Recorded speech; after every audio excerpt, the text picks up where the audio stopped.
Yo, what's good, everybody? Welcome back to the Boomer Bust Podcast. I'm your host, Shoot the Rock, and I'm here with my boy Matt. Matt, how we doing today? Happy Tuesday, February 14th. Happy Valentine's Day, everybody. The episode will be out on Wednesday the 15th, if I'm not mistaken. But I'm doing good today. Had a nice workout this morning, had work, had class, All the boxes are checked and it was a good day. How about you, man? How about you? Oh, I How was mean, your day? solid day. Won some money tonight. Also, had a certain team lose me a lot of money. If you're a New York Islanders fan, I'm sorry. Your team stinks. But other than that, pretty good. And I mean, we came away pretty good on our Super Bowl predictions. I gotta give you a shout out. I did rub it in when I beat you in my conference championship predictions, but you did correctly pick the Chiefs. You also said Jalen Hurts anytime touchdown score, that hit. I had my Kelsey anytime hit. I had Mahomes over on his touchdowns, over 1.5 passing touchdowns. Bang. And that over I called. I didn't know. Yeah. I didn't take that one to the window, but I did call it on the show here, so I'm gonna take credit for it. But yeah, I mean, we got to talk the Super Bowl. Absolutely great game. What were your big takeaways? Any big hits you want to touch on? Jalen Hurts. I want to start there.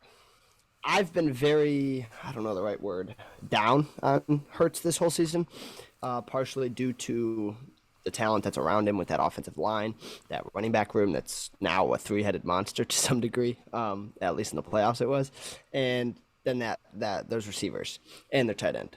So I was kind of lackluster on him throughout the whole season, but he really proved me wrong in this game. He played phenomenal football for 4 quarters straight.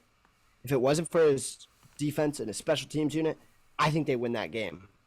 And that was really shocking to me because Hurts isn't somebody that was high on my radar as a quarterback who could come in his second year fully commanding the offense, because they were the 7th seed last year, but fully commanding the offense this year and going all the way to the Super Bowl and playing better, if not as good, I'd say better than Patrick Mahomes played. So that's my one big takeaway to start, is how phenomenal Jalen Hurts looked all game long.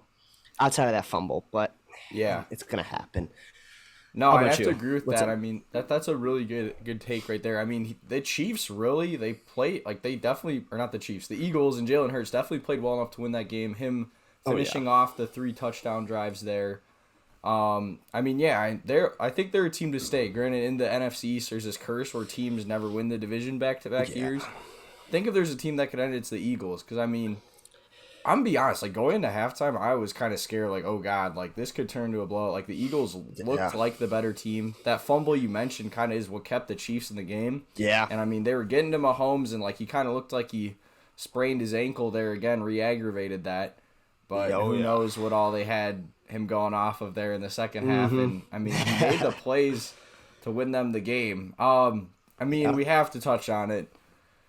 The holding call in the 4th quarter that essentially allowed the Chiefs to run out the clock. What is your thoughts on that?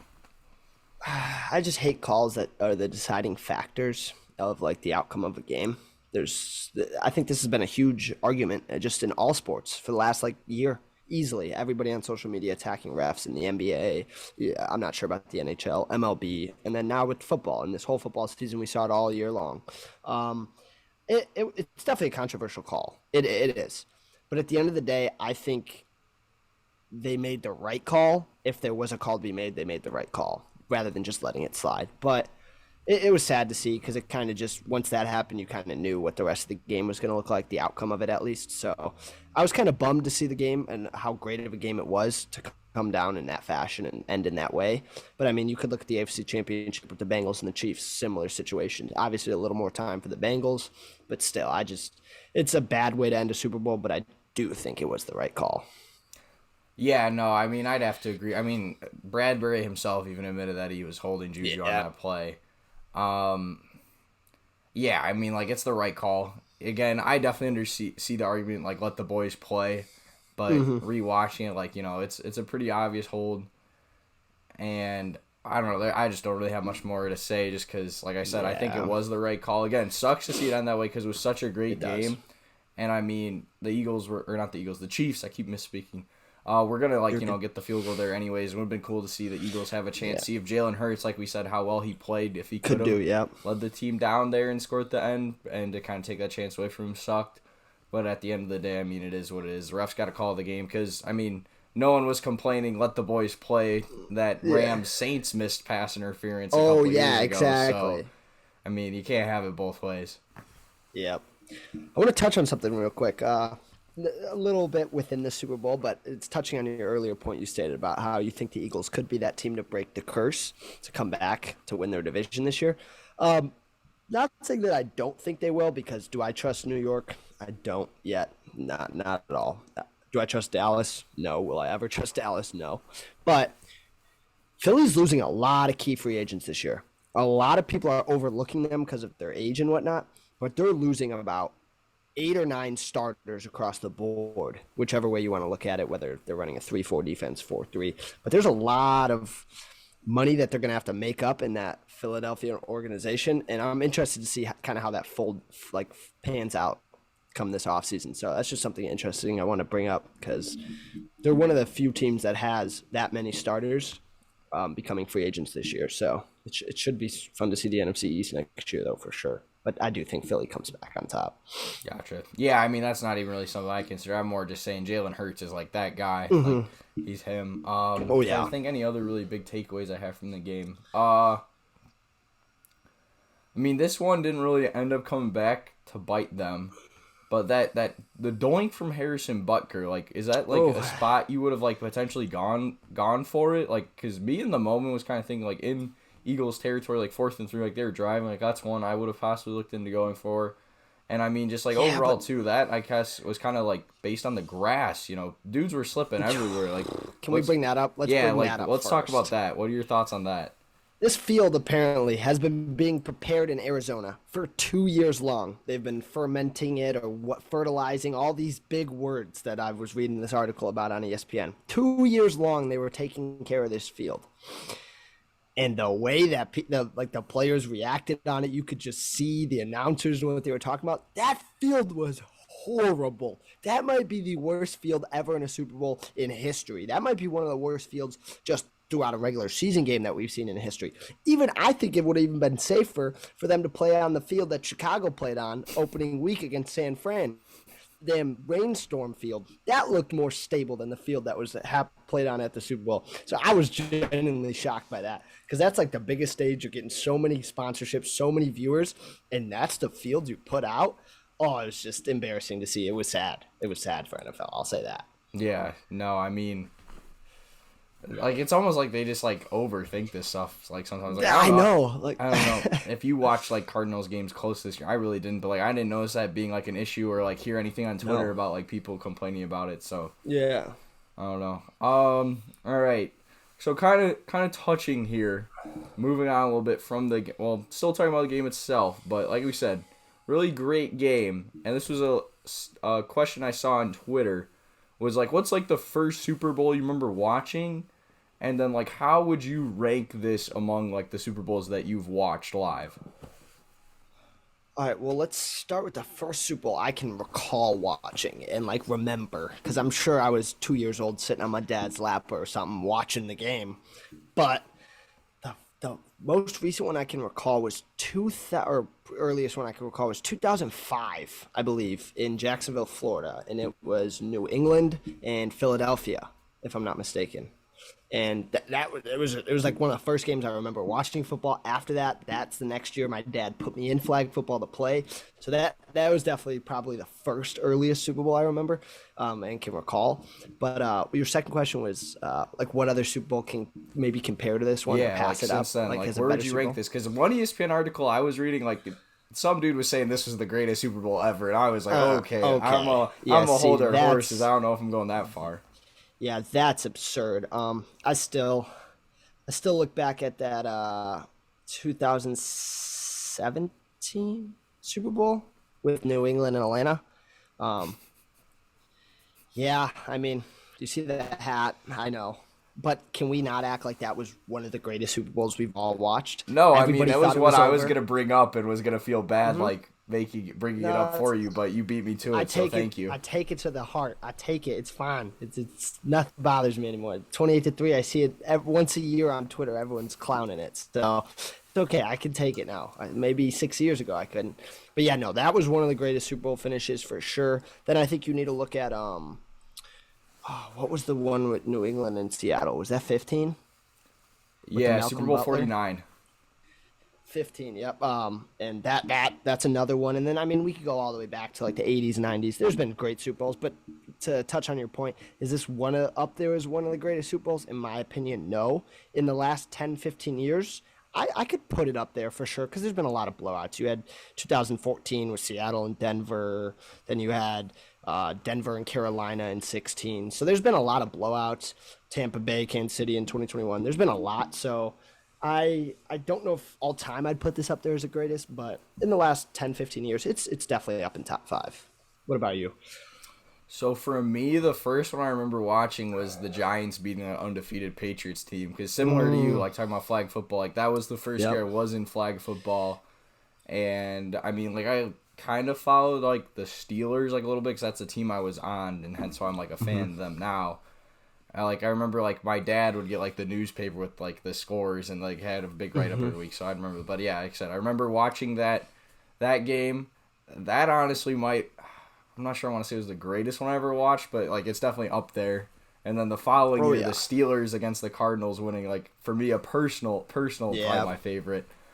Trying to think what else like. That's a good one. I forgot about the. Sorry to cut you off. I forgot about that Steelers-Arizona game. That was a phenomenal game. Oh, I might need to go back tonight and watch that full game. Wow. Sorry. Just I had to butt in real quick. That was that. I forget when I watched that like full game kind of recently, and that was a highlight of my day. That game was also in Glendale, Arizona. And guess what? No, that game was in Tampa. That game was in Tampa. Was it? Yeah, because the Cardinals were playing in it. You're thinking, Yes, the game the year before, New York and New England was in Glendale. Yes, that was. Yes, but that field was looking good. The Seahawks Patriots one you talked about was in Arizona. Yeah. Unless I'm mistaken. No, it definitely was. No, you're right. And I don't remember it being issued then. Yeah. Trying to think what other. I mean, like that Eagles Patriots one a couple years ago was really good too. I'm not sure I'd say it was better than this one. Philly Eagles special. fans will say it was better than this one, but I'm sure they would. Tough to be an Eagles fan this week. Oh. Yeah. Oh my gosh, yeah. And then I mean, like we started World Series time. They lose the World Series. They lose the Super Bowl. I mean, two of us didn't have them in our finals prediction last week for NBA, but they could very easily lose that too. Yeah. All right, so let's see here. So like I'd say are we gonna agree the Super Bowl 51 Falcons Patriots like number 1? Yeah. Okay. Yeah. And then I could probably get behind saying that Seahawks Patriots is 2. 2, and then I think we could go Arizona Steelers. I think we could go them 3. Yeah, since we both watched that one, I could put that one 3. That game was phenomenal. I mean, dude. This one like arguably could be like 4 or 5 though. Yeah, it could. I'd say. So, yeah, let us know down in the comments. First Super Bowl you watched, and what since then, like what would you rank your best ones? Yep. All right, so moving on here a little bit. This is kind of almost be like a football year-end little recap episode. I want to propose this question to you because this is an interesting one. My dad proposed to me the other day when he said he was listening to the radio. They were talking about this. Let me see if I can find it here. But pretty much, I know the question, but to find the list. Here, I want to ask you, and again, let us know down in the comments. What's your favorite weekend of football, like, out of the whole year? Like, is it the Super Bowl? Because for me, it really isn't. Like, I don't know about you, but, like, the party I went to, I was really, like, the only person, like, fully locked in on the game. Like, it's definitely turning into more of a social aspect as you get older. So, like, would you say it's the Super Bowl? Is it conference championship weekend, divisional weekend? Or is it, like, one of the regular season weekends, like the last week, the first week, Thanksgiving week? What is it for you? It's hard. It's between 2 for me. I'm stuck because opening week of football, there's nothing better in my mind because the hiatus that you came off free agency, you came off the NFL draft. It's just exciting. Everybody wants to see how these young players are going to perform, how these new quarterbacks on their teams, these new running backs, these new rosters as a whole, these new coaching offices, front offices, everything together. I would have to go week one. My other thing would have been first round of the playoffs. Like, obviously, that is a different level of excitement. But if your team's not in it necessarily, and this goes for everybody watching and anybody, if your team's not in it, it's not as exciting. It's still thrilling because, you're excited to hang out with the friends, family, watch the games, have some drinks, food, all that fun stuff. But week one of football, nothing is better than that, dude.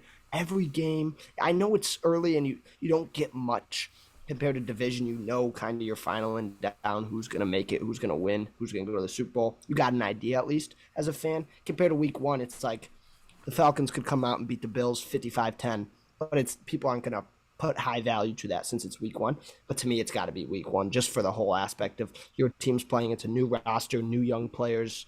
You're just excited to see it. So for me, that week one is where I lie. I'm curious to see what you have to say to this. No, I like that. That's a good point. For me, if I'm going to pick a regular season week, I'm going to say the last week. Just because, being a Steelers fan, they seem to always need the last week to come down. But, it is, I really do enjoy, watching, 3 games at the same time that will, matter. Literally this year I had, Red Zone on one screen. I had, the Steelers game on my, computer. I had the Bills game on another screen because I needed the Patriots to beat the Bills. I'm, taking TVs out of my room. I'm taking TVs out of my roommate's room, so I can put all these different games on. What else? Oh yeah, shout out the Dolphins beating the Jets. So the Steelers didn't make the playoffs, and that safety on the last play cost me money. Second time that happened to me this year. So out of a regular season week, I'd say the last week. So now week 18, who knows how long it'll be before that's week 19 or 20. Yeah, I hope not. And then playoff wise, this year we actually did get some really good first round games. Oh yeah. But I would say usually it's more the divisional round is my favorite because it's still there's football. It's the last weekend where there's football weekend, Saturday and Sunday, and those are competitive games, and you're really getting down to all right, these are the top remaining teams. So that's why for me I'd say probably out of the playoffs it's the divisional. But yeah, like I said, the Super Bowl, and I kind of saw this dude on. It's the dude, I don't know if you've seen him. He does the 90 takes a summer and the 14. Yes. Yeah, that guy. Yes. He was kind of being oh, February's the worst month. And people are gonna be the Super Bowl. He's Super Bowl's not that great. And at first I was kind of he's crazy, but I'm listening to it and I'm reliving it this past Sunday. I was kind of he's right. As great of a game we get, it's definitely. And I understand, that's cool. It's definitely a lot more of a social aspect than for someone who's really into watching. I'm not even that I'm X and O's watching film, but really focusing on the game. The Super Bowl is not always the greatest place for that. Oh yeah. A little more year-end recap here. We'll flip over a little bit.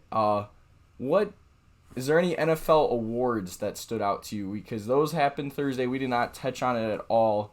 I know you were talking a little coach there. You want to touch on that a little bit?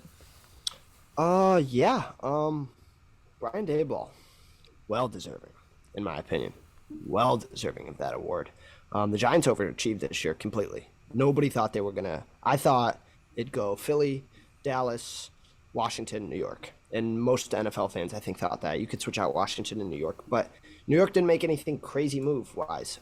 They signed Kayvon Thibodeau. And I think I'm blanking on another name. But overall, it was just Saquon's coming back. Everybody knew that, oh my God, Saquon's coming back. This is the third year we've heard that. And he maintained to be healthy. So Daniel Jones didn't have much to work with offensively. Daniel Jones easily had his best year this year. 15 touchdowns, 5 interceptions, which is crazy for him. Normally he's a 30-30 guy. Jameis Winston 2.0. But no, it has to give all the credit to Daboll. He had that defense running people in circles, and he made that offense work with little to no talent on it. So I think he deserves it, and anyone who says he doesn't is a little shocking to me. But yeah, I that's just Brian Daboll's a phenomenal coach. I'm super high on him. Yeah, no, I'd agree with that. There was a lot of really good candidates, but just seeing what the Giants did, that was a team I did not have any expectation for this year, and the fact that they made that divisional playoff round. Granted, they got rolled by the Eagles, but the Eagles are a great team. So that's a team that as much as I did already self-proclaim the Eagles to be the team again next year, I think if there's a team that could come for them, it probably would be the Giants. Yeah. Not Dallas. Oh my goodness. Let's see. For me, one that really stood out here, one that I gotta say, this is a bad take. I gotta admit it. Geno Smith, he hit us with they wrote me off. I didn't write back, and I was kind of like, okay, Well, congratulations, bro. You yeah, got one game. Nah, he made it all year. Another team, Seattle. I did yeah. not expect them to be a playoff team after trading Russell Wilson. Definitely did not expect them to be better than the Broncos and Russell Wilson. So, Geno Smith nope. wins comeback player of the year, and I mean, he honestly probably saved his career. Like he could have very well been out of the league or just like continued to be this career long backup. And now I mean like there's gonna be a team that throws some money at him this year. Like he's gonna get a solid contract this off season. He is. I like Gino a lot. That is actually funny that you brought it up. The wrote me off quote. That I didn't think much of it at the time. I saw it and I was like, Gino, you're a clown, but stop it. And now he proved everybody wrong. I mean, he was like sixth overall in like total QBR. He was like fourth in touchdown passes. He set a single season franchise record. I forgot what it was, but I think it was for completions and passing yards and completion rate for Seattle, which is crazy because they had Russell Wilson there for how many years. So I mean, he definitely deserved CPOY. It's good to see other people getting awards. Use normal like compared to your normal dad, like your big name players. So I like to see that. And one more I want to touch on real quick is defensive player of the year. Nick Bosa is ham. Yeah. He got banged up in the playoffs, which I hated to see in that Eagles game too, especially. He was hobbling all over the place. It was on the sideline, right? They took him out on the sideline on the return. Somebody like hit him, yeah. But Joey Bosa's a stud. I've been high, or sorry, Nick Bosa. Joey Bosa's the brother, also a stud. They're both studs, yeah. Yeah. But yeah, Nick Bosa, 18 and a half sacks, like 53 or 52 tackles, which is like third most in the league for quarterback pressures as well, which was like 50 something. I don't know the exact numbers, but he had a phenomenal season. So shout out Nick Bosa real quick. Anything else though? Just your rookie and defensive rookie was yeah, the both Jets. the Jets, right? sweeping the rookies of the year. What do you think of that? Not surprised. I do think, not to be biased or anything, if Olave and I'm not saying don't take this out of standard. I'm not saying that Garrett Wilson didn't have a bad quarterback. He did.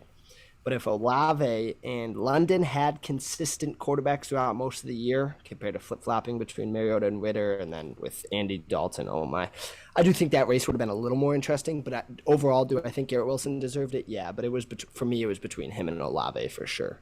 But for them sweeping the board, good for the Jets. They're young. They got a good future in front of them. They just need to get somebody being the quarterback for them. I was about to say play caller. But yeah. No, I mean, the Jets are another team that could be kind of sneaky this year. I mean, definitely say they'd exceeded expectations. So, and then kind of dealing here with expectations, and I'm going to give our own little twist on the award here. I'll let you choose which one you want to start with. All right. So, the name of our podcast, Boomer Bust. I want you to give your Boomer of the year, a team or player that really exceeded your expectations, had a great year, and then your Bust of the year, a guy who just guy or team that just what the heck was going on? Like, what are we doing here? So I'll let you start either positive or negative, whatever you want to do. My boom player is going to be really shocking. Hey, everybody watching, Derek did not give me time to process and think about this, so this is right off the dome. But that's the questions people like to see. Fast response, fast reply time. Come on now. I'm going to go boom player. I'm going to go Jared Goff, quarterback for the Detroit Lions. I don't think anybody expected him to be this good. Everybody keeps writing him off year in and year out, and I don't think he's not the top 10 talent of quarterbacks in the NFL, but he is the at 11 to 13 guy for the rest of his career. And guess what? Matthew Stafford was that same spot for 10 years of his career. Definitely underlooked, but in that similar spot. Jared Goff had a phenomenal season. 25 touchdowns, 7 interceptions. He had 4,500 for 450 passing yards. He was just great this year. I didn't expect him to be that good. That offensive line is still very young. And the run game was phenomenal this year with Jamal Williams. Oh my, touchdown machine. But yeah, my boom player is definitely Jared Goff. Why don't you do your boom player before I do my bust? I'm be a homer here. My boomer is Kenny Pickett. Okay. I mean, he did overachieve. He did overachieve. Yes, I'm gonna be honest. I was on the camp. I did not want him to start, and when he was starting, I was like, "All right, that's fine. It's a rebuilding year." The Tomlin over 500 record, like that's out the window. That's fine. We're Mm-hmm. transitioning. That team was hot at the end of the year with Pickett at the helm. Yeah. Almost snuck into the playoffs, something you would have thought they had no business doing. And I've even slandered him on this podcast. So like my did. expectations were not super high of Kenny Pickett. I thought it was going to be a learning, developing year. I'd say he definitely learned and developed really well. Is going to be the Steelers franchise quarterback. There's no question about that for now, at least. So for me, despite the homer pick, it's almost more just me being a downer as a Steelers fan, having very low expectations. He very much exceeded them. So I'm going Pickett as my boomer. Who's your bust? I got options, but the problem with my busts are a lot of them are injured. Like we're injured or had injury problems. So, like right where my brain goes right off the top is Jonathan Taylor. But like he also, I don't know. Let's just talk hypothetically, no injury. Does he have a better season? 100%. However, you know what? My bust will be the Colts as a team. My bust will be the Colts as a whole. I thought them bringing in Matt Ryan, a veteran, would help push them slightly over the edge compared to what Wentz did for them this past year. They were still a good football team last year. They were what, 7-9, 8-9, 8-8, something like that. They were right there. They just went out of their way to get Matt Ryan to push them over a 1-win, 2-win compared to what they did in the previous year, and they didn't do that. Matt Ryan looked horrible. That offensive line looked absolutely trash, and it was arguably like the third best offensive line going into the year. And then Jonathan Taylor, he just obviously that's due to the offensive line being so horrible, but he just couldn't get anything going, nor could that offensive line. So my bust team was the Colts. I think they underachieved. They not saying that they were supposed to be this 10-win team, but they were definitely supposed to be getting a push in that playoff spot in that division, and they kind of just underachieved. The best thing they did this year was beat Kansas City. Ooh. That also cost me money. This year recap is just turning into me remembering all the bets I lost. I'm gonna stay in division. Mine's gonna be the Tennessee Titans. They absolutely choked away that division. Again, injuries too. Same thing. Like no Tannehill, and they didn't have a quarterback. But then Malik Willis was a guy the Steelers almost drafted instead of Kenny Pickett. And I mean, he looked good in that Sunday night game against the Chiefs. I remember. Yeah. But outside of that, bro got benched for Josh Dobbs.